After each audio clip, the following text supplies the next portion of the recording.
Most of what people know about Pearl Harbor is from just a real aerial view and seeing ships exploding and burning in the harbor. We have a really neat opportunity here to create that experience for players from the ground and put them smack in the middle of it.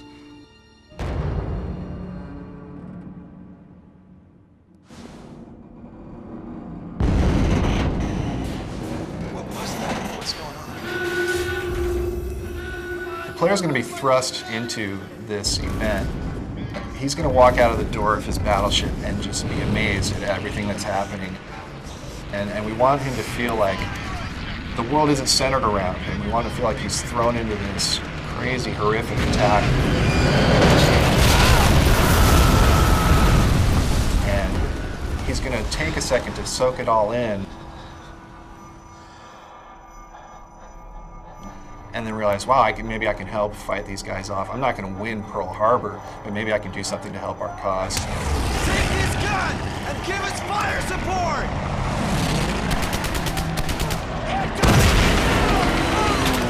Throughout the game, a lot of the inspiration for the levels was taken from real live accounts. We did lots of research, read lots of books, listened to tapes, videos, movies. Reading about actual Medal of Honor recipients, what they did to receive these medals. They always say that reality is often more interesting than anything you can come up with, and I think that's very true in this case. Historically, the United States efforts were so different between the Pacific theater and the European theater. It was closer to two different wars than it was two different theaters. So we have a whole fresh palette of new environments and enemies that fought totally differently than our enemies in Europe did.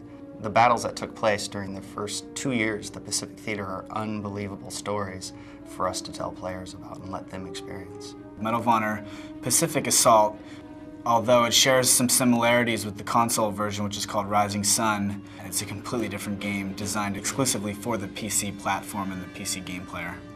In the previous Medal of Honor games, our enemies had been pretty straightforward. They would engage you, you'd see them, you'd fight, one of you would win.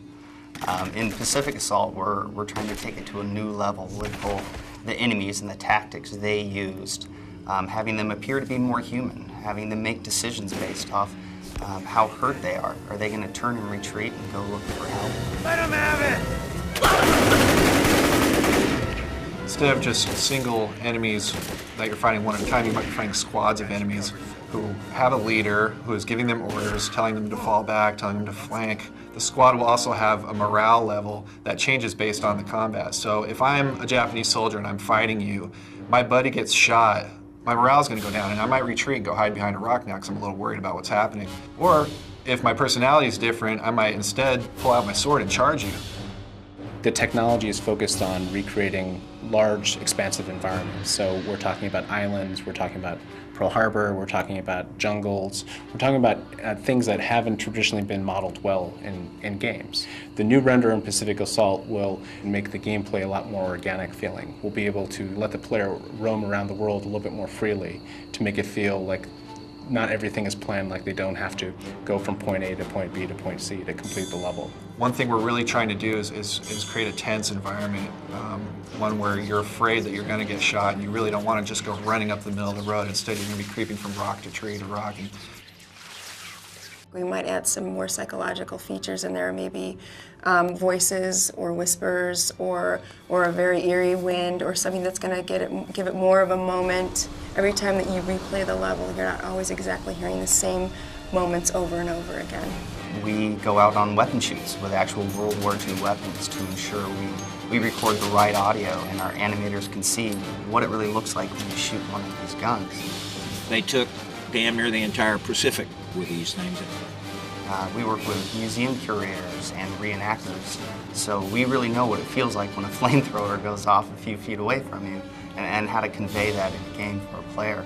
We go to painstaking efforts to research every aspect of the war and the content of the video game. It provides us with an opportunity to entertain and educate players on World War II.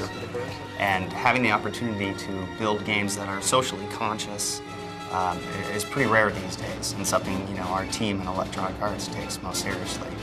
It is the most horrific and harrowing moments in our history.